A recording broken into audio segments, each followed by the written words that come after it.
All right, guys, today we're going to talk about something that we believe is costing shops lots of money, and we speak from experience. So let's get into it. So we've got a real problem in this industry, and in this video we want to give you some procedures that can help you with this issue, that can help you as technicians, as advisors, shop owners, and this is going to also help your clients as well. So Dad, tell them what we got. Well, one of the things that we run into quite a bit over the years, and it's getting to the point where it's gotten, more prevalent, more common because vehicles have gotten a lot more complicated. And that is that, we'll get a job, let's just say something simple. And I know a lot of you are already going to know this, but some don't. You're going to put spark plugs in a vehicle. So let's just say it's a vehicle that, the technician says, hey, this thing's due for spark plugs, it's a maintenance thing, or even that, it's got a problem with it. I pulled a spark plug out to inspect it, and so turns that into the service advisor. Now, you got a lot of seasoned service advisors. They're going to go in and go, hey, does this thing need the intake plenum pulled off? And then you have some newer service advisors. They're going to be like, okay, it needs spark plugs. They're going to quote spark plugs, look up the labor on the spark plugs, but not necessarily look up, know what parts need to be put on there. So then the technician gets into the job, spark plugs get ordered, and then they're like, hey, we don't have an intake plenum gasket for it, right? And then, it's either, well, we use the old one, not really the best idea, or it's now we got to go get an intake plenum gasket, the car's sitting in the shop, it can be pushed out, but that's a pain, it takes time. Now we got to buy an intake manifold gasket, or plenum gasket. Do we charge the client for that? We didn't quote it. So this is a problem that we have run into more so in the last few years, just because, like I say, more complicated. I mean, intake plenum gaskets have had to come off for a long time, but let's use one that's getting to be far more common. That is something that I think a lot of shops don't do, and a lot of technicians honestly don't even know that it even needs to be done, even once they do the job. I mean, they're done with the job, the car's gone, they don't even realize this, and that's bolts that need to be replaced. So, and I think, you got a story on the bolt thing, even that we did, even knowing that bolts need to be replaced, and we've harped on this for quite a while, that Porsche. Yeah, I mean, we had a gentleman come in with a Porsche, I think it was a Macan, if I'm not mistaken. Seems right. We were basically resealing the entire engine, and I quoted the job to the client, and it was actually, he had already been to another shop, and he got an estimate, I think it was around way low, $6,000 or something. Crazy low. It was very crazy low, because ours was around $11,000, and ours was going to be less than a dealership, but yet still it was reasonable. But this other estimate that he had received, I couldn't for the life of me find out where they were coming up with this. Well, and here's the thing is, some shops can do things less expensively. I totally get it. Maybe their labor rate's less expensive, things like that. But this was almost half the price. So something was... It's a red flag that something's not apples to apples. Which is exactly what the client said. He's like, something's wrong. I want to go ahead and go with you guys. I think he had gotten a quote from the dealership too, and we were right in that same number. Yeah, but that wasn't even really the issue, but it just kind of gives a little bit of a background. Yeah. So we got into this vehicle, and we're not resealing Porsche engines all day long. Okay, so we got everything apart, and then we started to look up everything that was needed. And we found that there were torque to yield bolts all over the place. Well, and as we see, it's not going to just be torque to yield, but... Yeah, we had gotten several bolts that we knew were going to need to be done. Yes. But then once we got into it deeper, like timing cover bolts, things like that, we knew that. We had those already here. But then the tech got into it deeper, and it's like, hey, basically what it turned into, honestly, was almost every single bolt that we took off had to be replaced. Pretty much. I mean, the subframe bolts needed to be replaced, and that was... I mean, those things are not cheap at all. Those things were, I think, $20 to $25 per bolt. Yep. I think there was like 6 to 8 of them total on that vehicle. And then even when you start getting into other bolts, like smaller bolts, if you're not really familiar with them, and you start doing timing cover bolts, oil pan bolts, things like that, I mean, there's a lot of those bolts. They might be $2 or $3 each, but when you start talking about 20 bolts at $3 each, $60 cost. Yeah. So, and we ended up having, I think at the end of the day, it was $500 to $600 our cost in bolts. Yep. And we had a budget on it. We put a budget on every repair, especially something like that. But we had stretched out our budget literally in bolts. Yep. And so that's why we wanted to make this video, because this is not a one-time thing. Yep. This is happening all over the place. And this is not just Porsche or European. This is, and I'm going to show you an example over here in just on a a second. very common repair. On a very common repair on a domestic vehicle. And this is on a lot of stuff. So, you know, one of the things that I harp about when I go and teach, and I just teach just the basic stuff, just brakes, right? So when I'm off teaching just the basic brakes, you know, how to do this stuff, you know, and this is with newer technicians, one of the things that I always harp on with them is you need to look up, before you turn this into the service advisor, you need to look up the how-to, and you need to see if there's any bolts that need to be, you know, replaced. Because like we just talked about, I'd rather know that ahead of time than know that after the fact. Because after the fact, you're going to lose money. You're going to either lose money, you're going to create maybe an issue with the client, then you expect them to pay for it, and they're like, well, I already approved it, you already gave me a price. Or you're going to do something that you shouldn't be doing, which is reuse the bolt. So, and this came into effect really on a lot of them on Fords, where, you know, a lot of the cradle bolt or the caliper cradle bolts had to be replaced. And these, you know, some of these younger technicians that I was teaching, and this is across the country, I've ran into this. They're like, oh, my service advisor, you know, never wants to do this. They always say reuse them. It's like, you can't, you know, there's a reason that those bolts say discard. And we all know that torque to yield bolts have to be discarded. Torque to yield bolts are one-time use. I have never seen one that you could use more than once. Leave a comment down below if you've seen one that can be used more than once. If you take those bolts and you take the new one and you take the old one, you put them next to each other, the old one is going to be physically longer, and it's probably going to be a little bit of an hourglass shape in it because it's been stretched. We can get into all that stuff. We're not going to get into all that in this video. But there's also bolts, and I'm going to show you an example here, that are not torque to yield, but that are discard. So you do not reuse them. So the only way to do this, and the reason for this video is, technicians out there, you need to look up the how-to. If you're unfamiliar with this job, you've never done one before, or even if you've done one before, but you haven't really looked at the bolt part of it, you know, go through there and see, do any bolts need to be replaced? So that those bolts can be put on. And listen, guys, there's no big deal here. You know, if you've got, in this particular instance I'm going to show you, water pump needs to be replaced. Okay, well, you're not going to question about buying a water pump and putting it on there because the water pump's bad. Don't question about the bolts. The bolts need to be done. You go and you source the bolts and you know, put them on the ticket. I mean, here's the thing. We get it. It's a pain in the butt. All right, nobody likes having to go through the how-to and write down every single bolt, because that's what we're getting at is with the system that we use.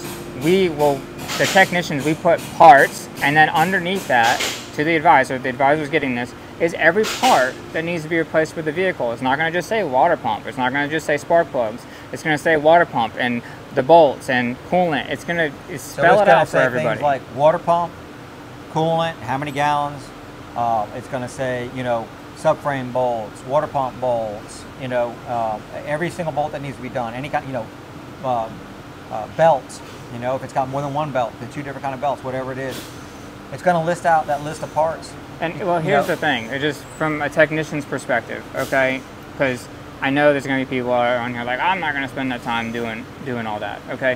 What's easier? Because like you said earlier, there's really only two options here. One, you're going to get the vehicle in, and then you're going to realize that you need these bolts, and then they're not going to be available, and you're going to have a car on the rack, and you're not going to be able to fix it. And it's going to cost you time, which costs you money, which inconveniences the client, costs the service advisor money, it costs the shop money. It's a lose-lose all over the board, right? And the second option is you're going to do something sketchy, right? So there's no good that's going to come from, you know, not taking just a few minutes and making it happen and getting it right. And we're not asking for the technicians to look up a part number either. No. You know, we just want the name of the bolt, because our parts guy, well, he'll find the bolts, and if there's a question about, hey, which ones, he'll get a picture, run it over there to him, circle them real quick. And the whole thing is, you know, it's like everything else. You know, it's like prep for it. You know, get all your ducks in a row in the beginning, and then that way when the job comes to you, it's like smooth sailing, hopefully. You know, if you don't prep for it up here, I promise you it's not going to be smooth sailing when it comes to you. You're going to have things that, you know, aren't going to be there, parts aren't going to be there, or again, you know, you're not going to do something, or maybe not even know it. And I know listen, I've been doing this for a long time, you guys know that, and this bolt thing is not really new, but it's definitely not, you know, like been around for decades. I mean, I've only been up front for 10, 11 years now, and I've seen a progression in it being worse. Getting at least, more and more and more. And the thing is that we need to, as professionals, we need to understand there's a reason the engineers want these things replaced. They don't just do it willy-nilly, right? and you need to use the proper bolt. So if it's a torque to yield bolt, you do not just go get some bolt from the parts store and screw it in there. You know, even if it's a subframe bolt, which is what we're going to show you on here, even if it's a subframe bolt, and you just think, oh, I can just go get a bolt, right? No, there's different materials. There's issues, first of all, with material interaction. There is issues with grounding, because a lot of these bolts are, you know, they're used as the ground. You know, there's a lot of aspects to this that really, we don't really need to worry about. We just need to know we need to go get the right bolt, right, as a professional. And service advisors out there and technicians work together. Shop owners, you shop owners out there that have been doing this for a very long time, that are like, I don't, you know, you don't need, listen, be professional. And look at, and here's the thing. You might say, oh, my clients will absolutely scream and yell, I'll be more expensive. Okay, but here's the thing. Print out the how-to and show it to them. If they say, well, I called, you know, Billy Bob's repair shop down the road, and Billy Bob said you don't have to put those bolts in there. That's a waste of time and money. He's never even heard of that. Okay, print it out, highlight the things, right? Or even if he doesn't say that, if he just gives a lower price, right? Print it out, highlight the thing, say, no problem, I understand. You know, money is always a consideration. Here's the how-to on this. How about take this down over to where you got that estimate and make sure that on their estimate, it shows these bolts. Because if it doesn't, then they're not doing the job correctly. You have to educate your clients sometimes. 100%. You know, and it might, once again, it seems like a pain, but if you educate them, you spend that time with them, you might gain a client for life, right? Yeah, if they keep questioning you over and over again, it might not be the right client. No, what I'm saying is if you educate them once, right, and you show them, right, and sometimes it's really powerful for them to actually take that estimate and go somewhere else, and the other place go, oh, I you know, I don't know anything about that. You don't need to do that. And they go, oh, well, I mean, this is clearly from the manufacturer, says this needs to be done. And these people, you know, people who want their car done right are going to be like, well, you know, I want my car done right. I'm going to go back to the place that actually looked it up, that actually took the time to do this. And then from then on out, you don't have to worry about it the second time. You don't have to worry about it next time they come in. Next time they come in, you're going to give them an estimate. And you're going to start going through, you know, hey, they're going to be like, yeah, we get it. We know you guys do it right. We trust you. Yeah, rock on with it. And as an advisor, you want to make sure that you are, and this might be its own separate video, and if y'all want to see more, like, you know, of our thoughts on advising and things like that, I'd love to hop on here and do more videos like that. But from an advisor's perspective, you've got to be able to get ahead of those things, right? You've got to be like, you know, hey, we're going to be doing all these bolts. We're going to be doing all, you know, these different things because they have to be discarded, you know, and you have to, they're only one-time use. Do that when you're presenting, you know, the information to the client, because if you give them, you know, just, hey, it needs a water pump, and then you give them the price, and then they question the price, and now you're going to all the bolts, you've muddied the water unnecessarily. Get ahead of it and explain to them beforehand what we're doing and how we're doing things differently, because the reality is, and most of you guys watching, you guys are probably, you know, in some of the top shops around the country, but the reality is that most shops are not going to do it this way. Well, and here's the thing is, you know, you want to be presenting the features and benefits, right, of the job that you're going to be doing, right, ahead of time, before you even give a number. It's like, hey, this is what we're going to be doing. We're going to be doing the water pump. We're going to be doing the, you know, all the subframe bolts going to get replaced per the manufacturer's recommendations. You know, have that printed out and show that to them if you want to. Builds value. You know, it 100% builds value when you tell them, if you just say, yeah, it needs a water pump and it's, you know, I don't know, $3,000. Whoa, right? It's like, hey, this thing needs a water pump. Let's show real quick. Let's go over here and show the Flex that we're talking about. Okay, so this is a 2014 Ford Flex 3.5 liter in it. Now, before we, you know, have everybody up in arms, when we do a water pump on one of these, we know you can technically pull this thing out, you know, replace this water pump without dropping the engine. But for us, we like to make sure that cover is sealed properly, that everything is done just exactly right. It's a big job, it's an expensive job.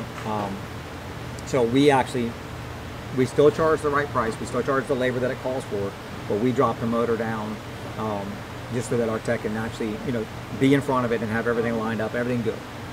Everybody's different about that. I totally get it. That's up to you. But here's the thing. If you're going to drop the motor out of this thing, if you're going to take the subframe down on this thing, if you're going to take the subframe down for anything on this car, let's take a look at it.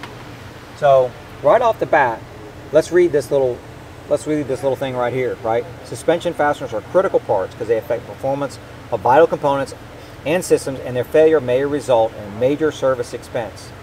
New parts must be installed with the same part number or equivalent part. So they don't even say, hey, you got to buy this from us, it's equivalent. But right now, pretty much all these bolts are going to be OE. If replacement is necessary. Do not use a replacement part of lesser quality or a substitute design. So don't put a grade 8 bolt in where one of these bolts comes out, even though you think a grade 8 bolt's stronger, right? And then, of course, you have to torque them properly. So let's go down and let's look at this. So a lot of guys would go down and just look at the torque specs and just see, are any of these torque to yield, right? So let's go down to, let's just go down to one I saw earlier, which there's lots of them on here, but let's just grab one that we would think that wouldn't normally need to be. All right, here's one of your main subframe bolts, right? So it says on both sides, discard the specified component. Discard the specified component, okay? See the garbage can? That goes in the garbage, right? And you get a new bolt. So regardless of whether you're going to drop the motor out of this car to do the water pump or not, that's totally a whole separate thing. You do what you're going to do with that. If you want to do it in the car, no problem. You don't need these bolts. But you might need other bolts, don't know. I mean, there's other bolts on this ticket. I'd have to get into it and see. But the point is, you need to look at the how-to and then determine if any bolts need to be replaced. If you're doing Europeans, I already know you guys know, there's tons of those bolts are getting replaced. But this is happening in the OE world also. A lot of it, I think, has to do with, I know on the European world, a lot of it has to do with just the bolt is so light and so thin. Bolts are heavy. You take a 5-gallon bucket of bolts, them bad boys weigh a ton, right? You take a 5-gallon bucket of some of these aluminum bolts and stuff that are one-time use and throw it in there, they're not that heavy. That might be a good actually thing to do. We'll save a bunch of aluminum bolts, put it in a 5-gallon bucket and compare. But these bolts need to be replaced. They're called for to be replaced. As a professional, you need to replace them. The other part of this is this: if you don't replace them, let's say that you do a brake job, and I've heard so many guys, I mean, my gosh, it's like they do a brake job on a vehicle that needs the bolts replaced, and they go, oh, I've reused them for years. It's like, okay, I've never had a problem. Okay, you never have a problem until you have a problem. And then when you do have a problem, it's going to be a big problem. It's not going to be a little problem. Do you really want to take a chance with a subframe popping down while somebody's driving down the road because the bolt gives out? Don't think that's a big bolt. Oh, it's not going to let go. There's a reason why it's supposed to be replaced, right? So, the caliper cradle bolts, there's a reason they're supposed to be replaced. But do you want to be the one that last tighten that bolt up, that your name's on the ticket, when that caliper bolt breaks and that caliper starts to flop around, maybe comes off, hits the rotor, or hits the reel, jams up? I mean, do you really want to be that guy? No, you want to be the professional that goes to the client, and you know what you want to be? You want to be the guy that says, or the girl that says, you know what, I get it. If the client doesn't want to replace those bolts, if they don't want to do it right, we can refer that client to somebody else. And let them go and let them take the chance on it. Let them be the shop that's just going to do it cheaper. It's happened to me. One of my best friends took his vehicle somewhere else because they said they could do it for half the price, but they weren't doing bolts and things like that in it. They weren't doing all the stuff. And, he got it done. I hope that it never has an issue, but, who knows? Point is that I'm not going to lessen the quality of the job that we're going to do to try to match a price from somebody else when I know they're not doing the same quality. One thing I didn't mention was, for all you people out there, we know we got a ton of people that watch that aren't, shops that are DIYers, or maybe not even DIYers. You get your car worked on somewhere. You guys, this is your vehicle. You need to be diligent. Vehicle owners, you need to be diligent about going to a shop that does this stuff. You need to specifically ask, hey, did you guys look at this up? Is this, a professional shop? You walk into this front door up here and you ask one of my service advisors, if you ask him right here and you say, hey, did you guys look this up? Are you sure you're replacing all the bolts and everything? He's going to be like, oh man, he's going to love you. He's going to be like, absolutely. We looked everything up. Here's all the bolts, That's going to be fantastic. They will not take that in the wrong way. Trust me. If they do take it the wrong way, that might be a whole other thing. So, yeah. Yeah. What do you think? Yeah, I mean, you've pretty much covered everything. I think it just all boils down to doing the extra steps, and although it's a little bit more time, right? Putting things on in the beginning, it's going to save you time, it's going to save you money, and save a lot of heartache, because that Porsche, that thing drove me up a wall, and it just kept being more and more bolts, and I could just see an advisor, you know, and technicians like, you know, and advisors work together. Okay, and we're going to do a separate video on this. Yeah, we'll do a separate video on It's that. so Just work important. together. And, you know, maybe though in the comments, let us know kind of your main struggles with, if you're an advisor, your main struggle with a technician. If you're a technician, your main struggle with an advisor. Because I'd love to be able to kind of cover some of that stuff and see how maybe we can help, you know, bridge some of those relationships, because it's so vital to have good relationships between the two. That's the key to the whole thing. Yeah, 100%. So, yeah, the relationship from the client to the advisor and the advisor to the technician, they're equally important. Yep, 100%. I think that's pretty much it. All right, guys. Hope you liked that one. If you did,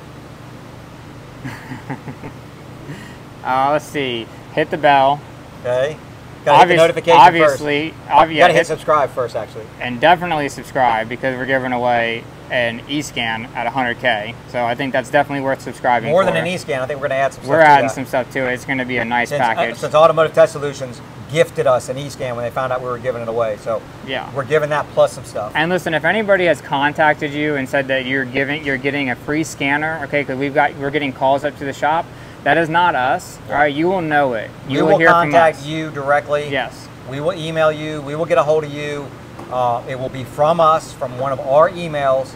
So do not let these people scam you. Evidently, the channel's getting big enough now where these scammers are coming online. Don't give any of your personal information to anybody. None of that. We're not going to ask for any of that. Trust me. We're just yeah. The only thing we're ever going to need from you, if you win something from us, you're going to get an email from us, and the only thing we're going to want to know is your address. Yeah. That's it, because we're going to literally mail something to you. The email will be from me. Yeah. Okay, so you'll know it. Sherwood3@royaltyautoservice.com if you're winning something, nothing else. It's that simple. Yep. So hope you guys like this, and we will see you in the thumbs next up, one. Notification, subscribe, Very thumbs up, bell, all that good stuff. See you in the next one.